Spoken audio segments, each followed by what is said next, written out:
Hey guys, welcome to the channel. As you see in the thumbnail, what if Deku raised by Nedzu part 4. Before I start, please do support for more awesome content and subscribe my channel and like this video. And also go support the Pasingist friend for writing that awesome fanfic. Let's start this video. Izuku was at the age where he could attend elementary school and learn with other children. Nedzu was dreading the day when he could no longer keep Izuku inside his office to watch after him. He originally thought of just tutoring him on his own, but thought of the isolation it might give Izuku. He wanted Izuku to reach out and make connections through new friends, even though it broke his heart to not have him by his side. So he simply decided on a close-by elementary school with good reviews from parents. He enlisted Eraserhead to sign Izuku up as his guardian, since he didn't want to intimidate the school just yet. He signed Izuku up as Midoriya Izuku, since with some past searching her given name was Midoriya. "But I'm going to miss you, Papa." Izuku whined, holding onto his papa's hand as Nedzu walked Izuku to the front of the UA steps for Izawa to trade off. Nedzu smiled at him, "I will too, little mouse. But don't worry, the school day doesn't last as long as you think it does. Before you know it, you will be back with me at UA. Promise?" Izuku asked, his eyes filled with stars. "I promise. Now try to make new friends at this school and just be yourself," Nedzu added. Izuku smiled brightly, "Okay, Papa. Love you." "Love you as well," Nedzu responded, waving as he watched his son being escorted by a casual-dressed Izawa. "Come on, kid," Izawa replied fondly, taking a hold of Izuku's hand to walk with him to his new school. Izuku grinned and took his uncle's hand. He was sad to be separated from his father, but was very excited to make new friends. The hours didn't seem to fly by fast enough for Nedzu, since all he did in his office was wonder about how Izuku was doing in his new school. He kept getting a feeling like he should have just went with his original idea, but he waved it off as the parental separation anxiety kicking in. It took many hours before Nedzu was free to go back to reclaim his son from Uncle Izawa at the front of UA. But Nedzu was worried since Izuku was acting very quiet. He would have been smiling and jumping around by now, since he was a little ball of energy. "Why does he look so down?" "Bye Uncle Izawa," Izuku said, waving before heading inside without waiting for his papa. Nedzu looked back towards his son in confusion before turning back to Izawa. "What happened?" Izawa looked at him with a look of worry behind his tired eyes. "I have no idea. Izuku has been acting strangely since I picked him up. Something might have happened in the school. I tried to start a conversation when we were walking back, but he only nodded and replied in very short answers, like he wasn't really paying attention to what I asked. Strange. I'll go ask him about what's happening," Nedzu replied. "Good, I'll head out for my early patrol." "See you," Izawa responded, looking very worried. "Yes, see you," Nedzu replied, waving off his past student before going inside to check on his son. When he walked in, however, he was greeted by Tuya, who looked very concerned. "Hey, what happened to Izuku?" Tuya asked, the concern in his eyes shining through his pupils. Nedzu shrugged, "I have no clue, but I have a hunch that something bad must have happened." "Why do you ask?" "Well, when I said hello he kind of did something. He was acting like he was hiding something. Like a bruise or a cut on his arm." "Like, what?" Nedzu questioned. Tuya looked off to the side to see if anyone was listening to their conversation before leaning in, was acting like Shoto did when we were still in the care of that asshole. Nedzu's eyes seemed to flare up when Tuya looked into them. He almost stepped back when the energy of hatred that Nedzu seemed to put out almost immediately after he said that. "Oh? Really? Then, that won't do now, will it? I'll go talk to Izuku before heading over to that elementary school to give them a piece of my mind if that is truly the case." Nedzu walked past the hallways, much to the fear of the students from the sadistic look in his eyes, as he planned a very serious lawsuit against a school. "Izuku?" he called out, smiling as he opened his office. His sadistic anger vanished when he heard his son's sobs coming from his office desk. He walked over to his desk only to bend down when he saw his young son curled up under the desk crying his eyes out. "Little mouse?" Nedzu asked, trying to comfort Izuku's cries. Izuku mumbled between sobs, "I don't want to go back. I want to stay here. Can I just stay here, Papa?" Nedzu looked at Izuku softly. "Izuku, what happened? Tell me, please." Izuku sniffled and began to recount his day. "After Uncle Izawa dropped me off, the teacher asked us to introduce ourselves. Each kid told their name, quirk, and what they wanted to be when they grew up." Nedzu nodded, wiping Izuku's face with a tissue. "When it got to me, I was just being myself like you told me. Hey, I'm Midoriya Izuku, I'm quirkless and I want to be a hero." They all laughed, everyone, even the teachers. When I told them I wasn't joking, their attitude changed. The teachers didn't believe me when another kid lied about me stealing their pencil and made me go in timeout. They didn't let me go to recess after one of the kids hurt my arm.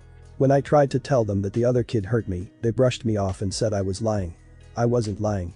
Izuku sobbed. The kids kept telling me how I couldn't be a hero since I had no quirk. They kept pushing me, teasing me about becoming a hero's punching bag, and lying about me to the teachers. Please. Don't make me go back.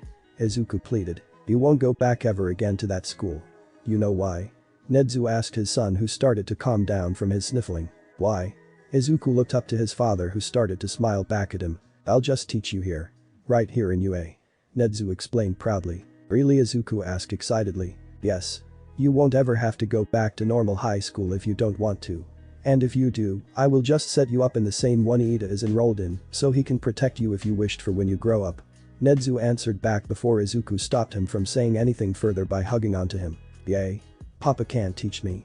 Izuku cheered. Yes, I can. I can begin teaching you as soon as next week. Why until next week? Izuku questioned, tilting his head as Nedzu placed him down as he started a cartoon movie in a small television he set up just for Izuku. Oh, because Papa has some business to attend to make sure certain people sorry for a bad deed that have caused. Nedzu answered, exiting out of his office to go directly to the school to give them a piece of his mind. Don't worry, I have Tuya to come watch over you in just a moment. Nedzu walked fast down the first-year hallway to arrive at the class Tuya was in. Fukuyama Tuya. Report to my office immediately. Nedzu? The teacher questioned as Tuya stood up quickly to get to his office. He is excused. Nedzu reported to the teacher before he moved his attention to the first-year teenager with his dyed black and purple hair. I'm going out for a bit to have a word with that school. You watch over Izuku while I'm gone, Nedzu whispered to him in the hallway. Right, go kick some ass, Tuya commented with Azit, walking off in the direction Izuku was in. Oh please, they will wish they had no behind after I'm done with them. Nedzu answered back threateningly as he strutted right outside to get to his car. When Nedzu showed up to the school office after all the children went home, every employee was shocked he was there. Nedzu? Principal of UA? Why are you here? The secretary asked with widened eyes, her little antennas were straight up. The talk with the principal of this establishment on recent matters concerning why my son exactly came home crying. Why you have a son? Nedzu smiled sadistically as the teachers all looked scared. Oh yes, Midoriya Izuku. Ring a bell to anyone here? He was signed in by someone else. Yes, me being his father was certain to bring more attention than I ever wanted for him. I wanted him to have an honest experience with the public, Nedzu responded before the look in his eyes turned dark when one of the teachers paled at hearing the name. It seems it was my mistake to trust just anybody, teacher or not, with taking care of my son. The principal came out of his office from the ruckus outside, only to freeze up when he saw the ever-threatening look on Nedzu's face. Before the principal could say anything, Nedzu slammed down lawsuit papers on the table. This is my official statement. I'm suing you for what you have done to my son. These papers list down everything from bullying to discrimination to a restraining order on every single person here to stay far away from me and my son ever again. I will see all of you in court. Nedzu said, walking off after successfully seeing the principal look as if he soiled his pants. For the next week between being the principal of UA and a father, Nedzu was going to the courthouse to see what was the right punishment for the school. In his eyes, it was simple, getting rid of everyone. The school wasn't the problem, the people in it was the issue. So each person was fired from their positions to never teach again in that school or anyone in that area. The only way for them to teach again is by going to a sort of rehab program that teaches them to respect, stop bullying and discrimination and more. The program made sure that they understand the meaning of their bad ways by going into very tough learning practices. They also had to renew their teaching licenses after all of that if they ever wanted to step foot into a classroom again. The school was under new management by people who Nedzu personally picked out from multiple colleges across the country. He made sure they had good views on the world and absolutely made sure that they dealt with bullying when they first see it. The children who hurt his precious Izuku also got a talking to from him and their parents for exactly what they did. The families got restraining orders as well, just in case. Nedzu walked into his office after a long day of court work to find Tuya hanging out with Izuku. He looked even closer to find they were both napping on the chair. He smiled at the two, happy that they were more comfortable with their new life. Tuya has his family finally happy and Izuku didn't have to get hurt by discrimination. That reminds Nedzu. He should start a quirkless anti-bullying and discrimination type of charity to help people like Izuku grow up safely. What is the most important thing to do if you are a hero in a rescue situation? Nedzu asked, holding up a picture of a hero next to a burning building. Saving the people who need help and making sure they are okay with a medic or emergency responders. Izuku replied quickly.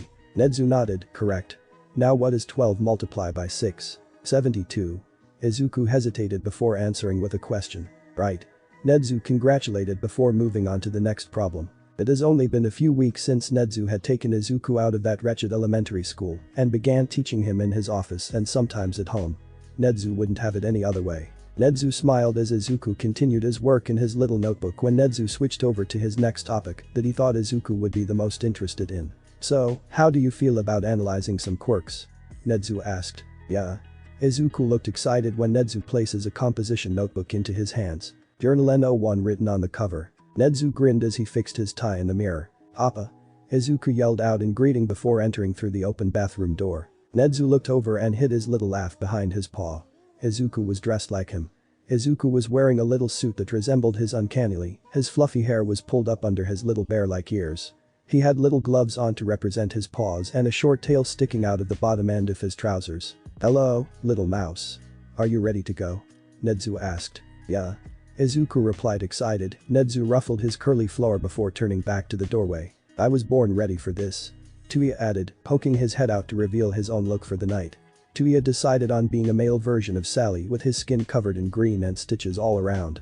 He wore patchwork clothes just like Sally with the repeated pattern of the cloth. "I'm ready for the candy," Natsuo exclaimed. He wore a costume similar to the movie character Beetlejuice. His black and white striped suit was perfectly tailored. His eyes were surrounded by dark eyeshadow around his eyes and a grin to complete the look. His white hair was smothered in green dye from temporary green hair dye spray made for Halloween. "What time are we heading out?" Fayumi questioned, fixing her skirt. She was dressed like a fairy or like an elf. She had ear accessories on to make her ears pointy at the ear. She wore a light pale blue kimono dress. Her hair cascading down in curls from her bun. Her neck was adorned with a faux crystal choker that hangs down the front of her dress. Her shoes were simple platform sandals that were actually really comfortable to wear. Shodo hummed, appearing out from his elder sister's legs. He was dressed like a little angel and devil cross. His white side had a little halo cocked to the side of his head. His right side had on silver and white colored clothes all the way down to his white sneakers. His left side had a dark maroon horn on his forehead. He had on dark red and black clothes all the way down to his black sneakers. "Already in my end. And I can only imagine everyone else is ready." "Yes." The 5 voices of the children rang out to him. Shoto and Izuku giggled, Izuku rushing over to him to stand by him. Nedzu hummed, "Alright, everyone report to the living room so I can make sure everything is in order before we venture out." The children all headed to spend time in his apartment den, while Nedzu got to work making sure the lights were off and other necessities. Making sure the security system will protect everything inside while he was away. With a nod, he shut his bedroom door with Rei's car keys in hand. He wanted her to relax for the night, so he promised to take her kids out trick-or-treating with him and Izuku. She ended up giving him her car keys, since her car could actually handle the amount of children. "All set. Let's head out everyone. I have quite the evening landed," Nedzu said while he led them out the front door, locking it after Izuku came through last. "What do you have planned?" Fayumi asked as she buckled her seatbelt in her mother's minivan that Nedzu was getting ready to drive. Nedzu had power loader make an adaptable booster seat to reach the pedals and steering wheel of every vehicle. Nedzu explained, "I'm going to visit some heroes in the area not that far away. We will visit some companies or houses of many hero colleagues I have. Some you may already know." Eraser tiredly opened his door to the faces of the children. He rubbed his eyes and got out the assorted candies he got earlier that day, since he knew Nedzu would probably do something like this. He never really gave out candy to trick-or-treaters, but he will give an exception to them. Before they left, Izuku gave him a hug which was gladly reciprocated. Tensei opened the door wide excitedly with Tenya dressed up beside him. Tenya hugged his friend Shoto and Izuku before going back to his brother's side. He was dressed just like his brother in their hero suit. Tensei handed over licorice whips into their bags with a huge smile. Midnight answered the door in a sweater dress very happily since she gets to see her little honorary nephews and niece. She gave them a whole bunch of random candies with little plastic toys as well. Present Mick was just finishing up his spooky hour at the radio station when they came. He just dressed casually when they came in the front door. Safe to say, he was excited to see them there. He hugged Shoto and Izuku to spin them around before handing them a bunch of crunchy candies. Snipe was in his usual cowboy getup when he greeted them at his door. Lad King opened the doors of his company in a very vampiric cape. He gruffed before giving out the children multiple types chocolate candies. Ectoplasm opened up a door in his hero suit because he recently returned from his patrol about 20 minutes ago, but he hasn't changed out of suit just yet. He gave the children a few full-size bars to spoil them, since he didn't get many trick-or-treaters in near his apartment. Cementus opened the door to his house smiling calmly at the group. He handed out many assorted treats like fruit-flavored candies. Recovery girl answered the door with a yawn before smiling at the happy children who came to visit her. She had just arrived back from the children's hospital from visiting the sick to speed up their healing process before reading them a spooky story. Thankfully, she had plenty enough gummy bears left over from her visit for the children. After that, Nedzu took to some suburban areas to hit up some civilians' homes that were in safe neighborhoods. While visiting some doors, the people confused him for a children from his height and gave him candy as well. He received the candy slightly miffed since they couldn't tell he was an adult, but he wasn't that mad since he got free candy out of the deal. When the night was getting less young and the young children looked tired, Nedzu decided it was time to head back. Tuya grabbed onto Natsuo as Fayumi grabbed Shoto. Nedzu led back Izuku to the car by holding his hand the entire way. With all the children accounted for, Nedzu took back to his apartment to teach the kids about trading. So, we can just trade one candy for the other. Yes. You see, if you don't like a candy, but another person does. You can simply switch for a candy you like better. As long as both parties agree to it. But the bigger the candy, the bigger the trade. For example, a full-size candy bar is worth 3 fun-size bars. A fair trading deal, and you can decline the trade deal if you don't think it's fair or want to keep your candy to yourself. Okay, got it. Fayumi, I trade you these candy corn bags if you give me your sour gummies. Natsuo offered, holding up 3 bags of his candy corn. Fayumi nodded quickly, you got a deal. Fayumi grabbed her mini bags of sour gummies and switched them for the bags of candy corn. Izuku suggested, holding up a saltwater taffy, Shoto, can I have your spider ring, and then you can have my taffy. Shoto nodded, placing the spider ring on Izuku's finger before plopping the taffy into his mouth. He smiled when he tasted the sweet strawberry flavor that the taffy had. So the trading continued with Nedzu giving his own advice during some parts when the children didn't know what to trade for something. Dewey ended up trading away his chocolate taffy to Fayumi for her cinnamon candies. Shoto traded his licorice to Natsuo for some more saltwater taffies. Izuku offered 2 of his regular lollipops for a gumball-centered lollipop. With the trading confusing, Nedzu set up the futons in the living room for the children's sleepover. While they continued trading, Nedzu started heading back to his room when Tuya looked over. What are you going to do? I'm going to go criticize fictional serial killers while I make myself have sugar high from all these candies I acquired. Nedzu replied, dragging a sack behind him to his bedroom door. Have a good night everybody. Oh, this plot is so stupid. Nedzu criticized as he dug his hands into the chocolates while he watched the end credits of the movie. There wasn't even any suspense. Anyone could spot that he was the killer from the beginning. Hey Papa? Izuku greeted, popping his curly hair from the side of Nedzu's bed. Nedzu looked over curiously, oh, yes. What do you need, little mouse? Oh, do you want to trade your full-size Milky Way for my 3 mini Twix? Izuku asked, showing his fun-sized chocolate bars. Nedzu smiled. Throw in a licorice whip and I'll call it a deal. It's safe to say that Izuku was growing up. Nedzu can finally understand it now since he was able to carry Izuku in his arms long ago. But now, Izuku is almost towering over him in height. He is still young, but Nedzu knows he won't be for long. He had been teaching Izuku for many months now since he took him out of school to teach Izuku himself. Of course, the teachers enrolled here also help with Izuku's studies during the day. Nedzu looks back over his shoulder to see that Izuku's spot in his office was now more grown up. He still remembers the day he found him and the day he finally had to put his cribs into storage. Ah, is this that sentimental feeling parents get when their offspring is growing up too fast? He feels like he has been having the same feeling for quite a while now. He is growing to get used to the fact that Izuku is growing up. He already made a literal video album from cute security camera moments that he compiled together.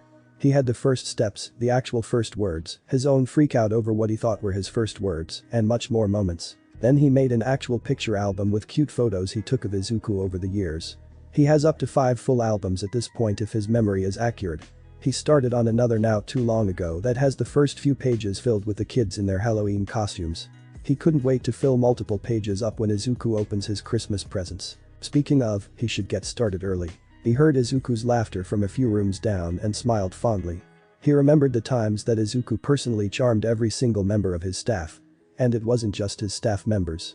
When some pro heroes came to talk about certain issues, Izuku would befriend them almost automatically.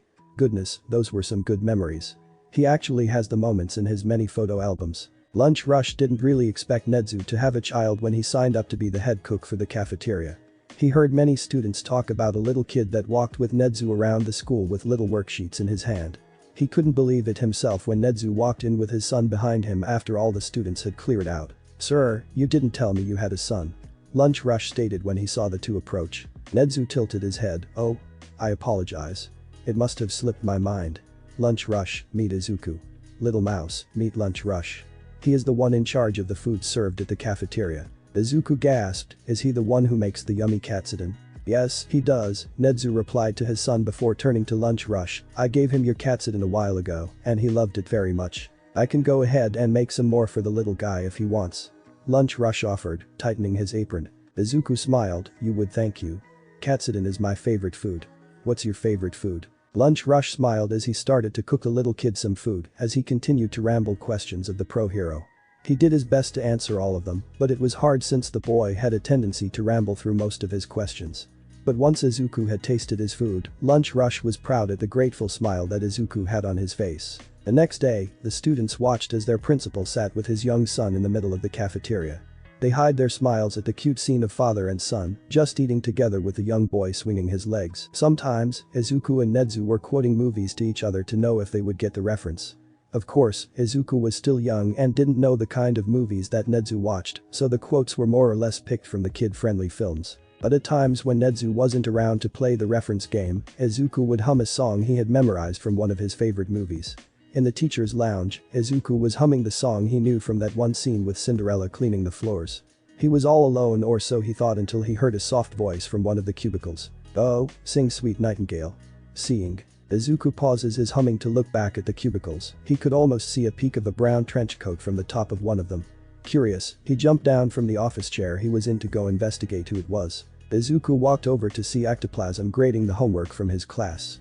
They both looked at each other before Izuku climbed into one of the seats next to him to continuing humming the song. When Nedzu came in a little later, he found the two discussing the third movie of Cinderella and how it was much better than the second one. Snipe gained a soft spot for Izuku quite quickly when Nedzu caught them in the middle of a fake cowboy showdown. When Nedzu opened the door, Izuku had already landed an imaginary shot which made Snipe fall dramatically to the ground. Izuku laughed hysterically, rushing over to plant himself on top of Snipe to keep him there. He also recalls another moment where Snipe was carrying a laughing Izuku around on his shoulders while he headed to the teacher's lounge. Izuku was laughing as he kept saying how he felt like he was flying. Lad King's students didn't really know he had a soft spot. He was a very strict teacher who wanted to see the best in his students. He was fairly new, but he still wanted his students to succeed. His students got the shock of their lives when in the middle of their class a small child walked in and sat down in one of the empty seats nearest Vlad King's desk. They thought the child would be escorted out of class or something to that extent. They didn't expect their teacher to hand a little notebook and pencil to the child before continuing on with his lesson. Nedzu laughs at the memory of shocked students still talking about the cute little boy in their hero class. Once, Nedzu instructed Cementus to help make some new building plans with Power Loader. Izuku added his own doodles to contribute to the plan, which made them both smile at his eagerness to help. They made sure to basically make a show of building for Izuku, who looked so astonished to see something on paper become real life. Recovery Girl enlisted him for his help to become her little assistant for the day. He followed her the whole day after his early lessons to hand out gummies to the students. The students gladly took the candy from the small child in the oversized lab coat before he ran back to Recovery Girl's side each time she walked further ahead. One day, Nedzu had to call in Gang Orca to discuss a situation that needed his experience and his vast number of sidekicks to help. He allowed Izuku to sit in for the meeting to tutor him about planning for these types of situations. Bang Orca was a bit hesitant in having a child there since he knew that his appearance earned him a spot on the list of heroes that would be dangerous villains. But his small fear was proven wrong when the small child didn't face him with fear, but only with curiosity. Nedzu watched as his son had fun asking the pro hero a lot of questions after their discussion. It was clear the other pro had a soft spot for Izuku, just like the rest of the people who he meets. He could see the pro hero hesitancy at the beginning of the meeting loosen up when he saw that Izuku was just a curious mind with a kind heart. Izuku even charmed Best Jeanist later that day when Nedzu discussed a meeting with his agency. Best Jeanist ruffled his curls when he had to leave, which made Izuku smile so big. Then the final meeting he had was talking to the wild pussycats about new security. But by the end of the meeting, Izuku was made into an honorary kitten. Nedzu smiles as he touched his paw over the photo album. The photo on the cover was Izuku's bright face right after he watched one of All Might's fighting scenes. Nedzu thought he was going to get replaced with All Might as his son's new favorite hero, but Izuku disagreed. He might be a good hero, but you are my favorite hero. Izuku smiled up at his father. Why is that? Nedzu asked softly. Izuku giggles with a happy grin, you're my papa. Nedzu didn't know a lot about human holidays or traditions when he first started living normally. He always wondered why there were certain holidays. Why did they celebrate with a grand dinner of Thanksgiving right before the horrifying retail peril known as Black Friday? It took more learning about human holidays from several reliable sources when he figured out the main root of celebration was most of the time because of a sense of family and love. He didn't know that he would have been celebrating these holidays until he got the best gift of the world a few years ago. His son, Izuku. Izuku brought more light into his world than he first realized. And for these past years, they would decorate for holidays together, especially Christmas. They would allow Izuku to hang the little star on their small tree each year when they were done hanging up the ornaments. The ornaments ranged from little arts and craft ones that Izuku made or special ones that Nedzu would buy himself. His favorite was a photograph in a snow globe that he always set in the middle of the tree. The snow globe itself was durable biodegradable material that wouldn't break if it ever fell from the tree. And for these past years, Nedzu was also joined in the festivities by Izuku's growing family. It was Christmas Day. Nedzu had invited everyone from young Shoto to Izawa to join in the fun. He knew that Rei and her 4 children would most definitely arrive first, since they were only a floor down from his apartment. Hisashi and Izawa would arrive at around the same time since they live close to the other. Kayama would most likely follow after them a few minutes later because of her patrol time. And lastly, Tensei would arrive with a young Tenya. The doorbell rings right on cue. Ah. That must be Rei and the young ones. Izuku. Would you get the door? I'm busy putting this pie in the oven. Nedzu asked his son while he balanced on a step stool to place the blueberry pie into his oven. I got it, Papa. Izuku replied, running up to the door and opening it wide to welcome in their guests. Hi Auntie Rei. Hello Tuya. Salutations, Natsuo. Greetings, Fayumi. Hey Shoto. Yo, Natsuo replied, ruffling Izuku's hair as everyone walked past with their own greetings to get inside. Once everyone was inside, they all received a hug from the happy Izuku. Rei and Fayumi placed their small mountain of gifts under the tree. Tuya teased lightly with a smile, oof, you are getting big, squirt.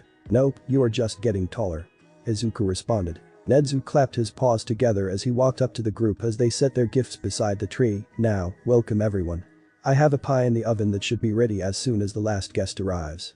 Until then, there is a multitude of drinks and food inside the kitchen. Take a plate and place what you can eat on your plate. Enjoy. And just like Nedzu predicted, the rest of the guests arrived in the order he said they would. And each one was welcomed by hugging Izuku. Nedzu pulled out the pie right on time as Izuku tackled a laughing Tenya into a tight hug. Tensei laughed as he picked up the two into an ever bigger embrace, while Nedzu rested the pie on the coffee table in the living room to cool off. It will be cool enough to eat after dinner. Nedzu states, making Natsuo slowly sit back down from his own excitement to devour a piece of that pie. Everyone was sitting in the living room, eating their meal. Natsuo was very happy because he was so close to eating the pie. Tuya was sitting next to Shoto, joking around with Fayumi about how Shoto's hair was like a peppermint. In retaliation, Shoto weakly slapped his brother, while the latter laughed at his own joke. Fayumi was smiling at her two brothers playing with each other as her mother braided her hair. Namuri listened as Izuku was telling her about a promising rising hero he saw in an article. Hisashi was sporting his eggnog mustache as he rambled to Izawa about the radio station. Nedzu waited until everyone was full of food before cutting into the blueberry pie for dessert. Natsuo was very satisfied as soon as he took the first bite. With their pie, they all had watched a Christmas special on television.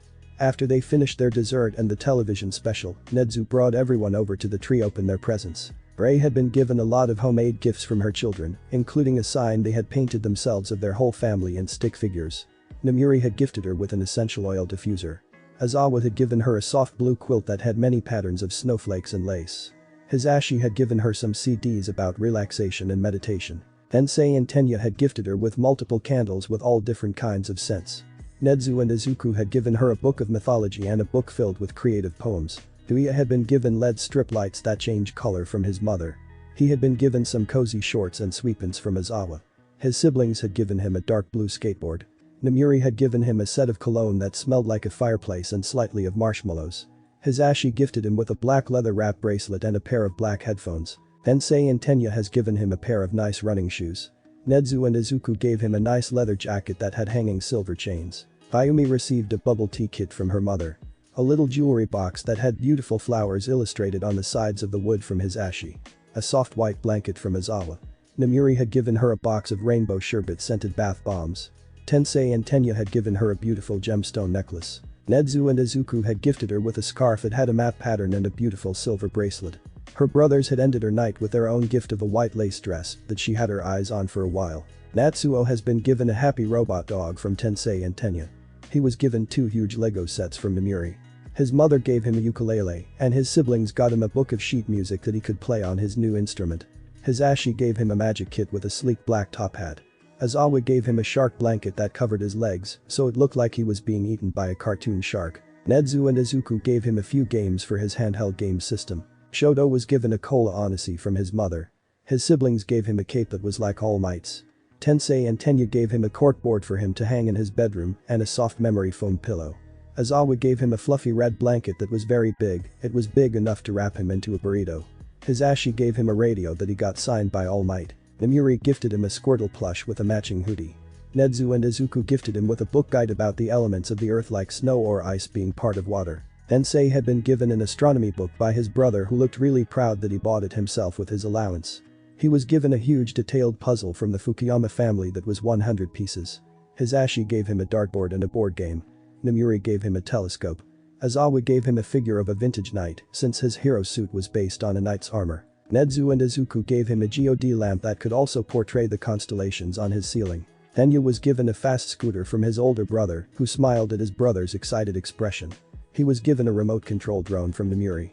His Ashi gave him board games and a deck of playing cards. Azawa gave him a workout hoodie made of soft material that was breathable. The Fukuyama family gave him a few books of fictional fantasy with mythical creatures. Nedzu and Izuku gave him CDs from a few musicals, and one was from an opera that he might enjoy. Namuri had been given her favorite perfume from Tensei and Tenya. The Fukuyama family gave her a skincare kit that had so many items. Azawa gave her a beautiful amethyst necklace. His Ashi gave her a simple gold necklace with a pearl pendant. Nedzu and Izuku gifted her with a book on fashion from one of her favorite designers. His Ashi had been given a large yellow sweater with a parakeet on the front from Azawa. Tensei and Tenya gave him a personalized pair of headphone headset from his radio station job. Namuri gave him a relaxing lava lamp for his office. The Fukuyama family gifted him with a big book about the evolution of music over time and another on the greatest musicians of all time. Nedzu and Izuku gave him a working vintage record player with a few records for him to enjoy. Azawa had been given a handmade knitted grey beanie with matching gloves, a scarf from the Fukuyama family. He received a yellow blanket with sleeves from his Ashi. Namuri gifted him a white noise machine that might help him sleep better. Tensei and Tenya gave him a picture frame of all 4 of them from back in their high school days. Nedzu and Izuku gave him a massager that could help with his shoulders after a long day of teaching. Izuku had been given an instant camera and big photograph album from the Fukuyama family. Azawa had gifted him with a big beanbag plushie that was shaped like a teddy bear. Namuri had given the young Izuku a collection of figures from his favorite book series. His Ashi gave him a speaker and sound system to play his favorite music. Tensei and Tenya had given him a Bulbasaur plush backpack. Nedzu, his father, gave him a large set of books that covered myths and legends, the world before quirks, and hero society in general. Nedzu has been given a handmade tie from Rei and a sophisticated fountain pen from her children. Tensei and Tenya gave him a classic white mug with almost 20 different types of teas. Azawa had gifted him a small soft chair that was almost like a beanbag chair but even more comfortable. His Ashi had given him a vintage quill with ink and a wax seal for him to write very fancy letters. Namuri gave him a gift certificate for his favorite tailor for a new suit if he wished. Izuku, his son, had made him a painting of their family. One frame was just him and Izuku, but the other contained everyone together from last Christmas. Nedzu wouldn't have believed if 10 years ago someone would have said that Nedzu had gotten himself a family of humans he trusted.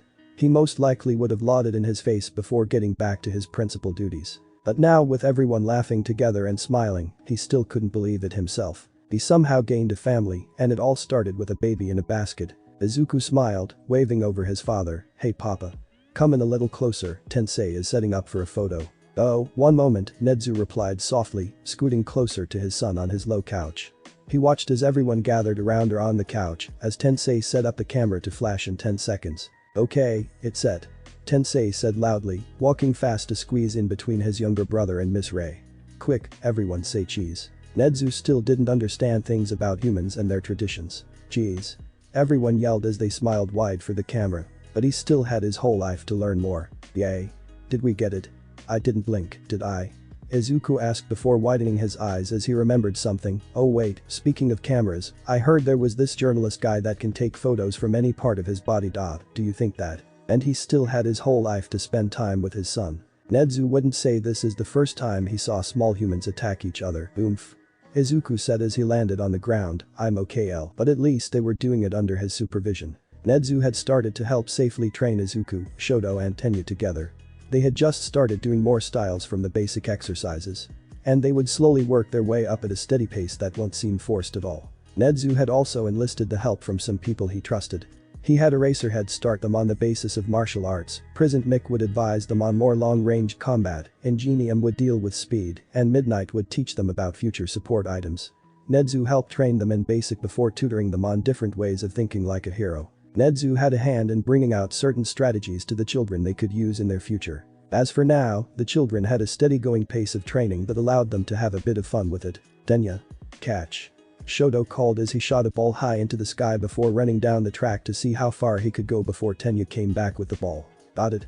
Tenya answered back with a yell as he pumped his legs to catch the ball in his hands. The children were growing up so fast, they were about 8 years old. Which made them taller than him. I got you. Tenya exclaimed as he tackled Shoto into a hug as he was about to start running back where he came from. They both laughed together while Izuku was focusing really hard on his sit-ups. Izuku was stunned from his exercise with the other two launching themselves on him. They all laughed in the pile before Nedzu called out to them. Alright now. Nedzu clapped, getting the attention of the taller children. 10-minute break for fruit juice before we go inside to start your tutoring on hero strategies to take down villains in certain situations. Okay, Papa. Come on Sho-chan. Ten-chan, they have orange juice. Izuku replied. Tenya brightened up, yay, that's my favorite. I know. Shoto, we have apple juice as well. Nedzu said as he walked up to the children. Shoto nodded, thank you, Nedzu-sensei. Nedzu was with his little mouse in his office when the principal reviewed new heroes coming through. Izuku was wearing a light blue shirt with Best Jeanist on it. He had on a pair of blue jeans and his favorite red shoes that were like his father's. Nedzu just wore his usual classic suit.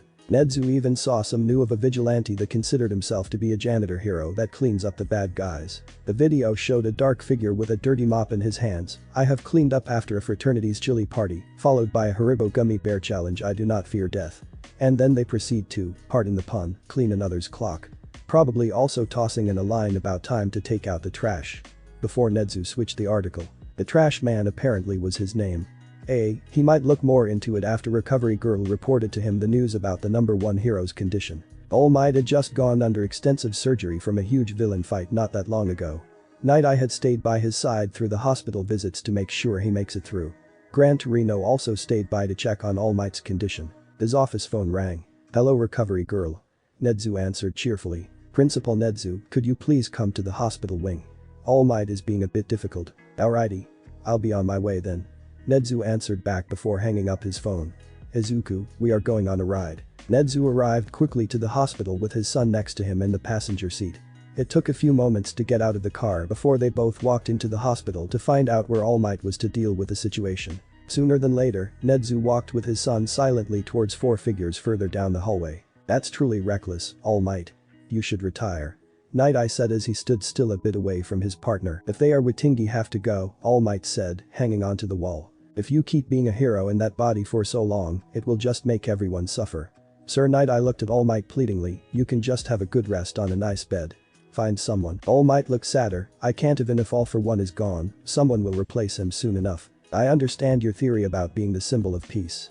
I hold onto it in great esteem, but you should rest. Sir Night Eye said.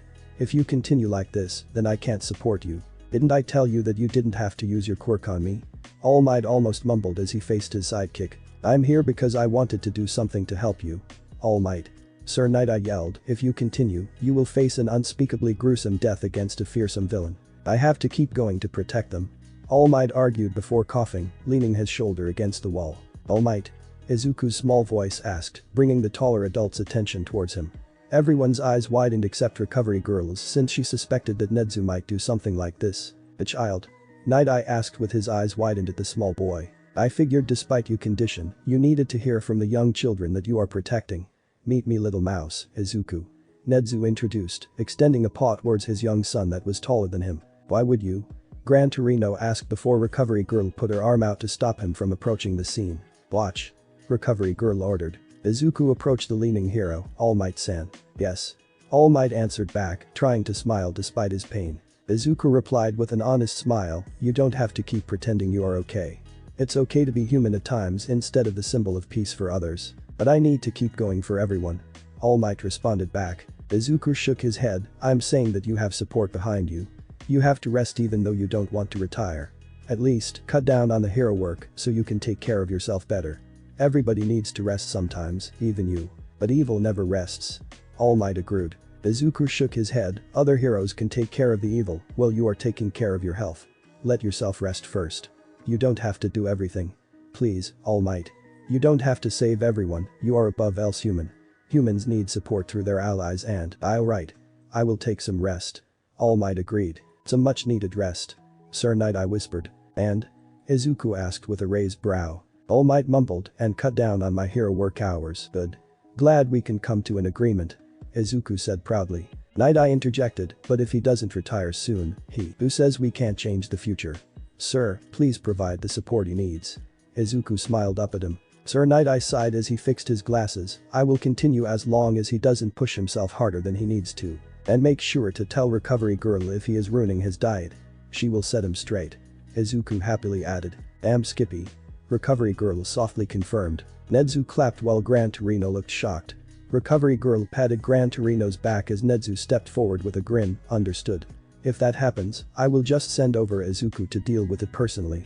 All Might gulped as Izuku's gentle smile became a very sneaky grin. There was no mistaking that this boy was raised by Nedzu. Thanks for watching this video. If you really enjoy this video, like, subscribe and comment down below and turn on that bell notification. Don't forget to support the Pasingist friend for writing that awesome fanfic. See you in the next video. Goodbye.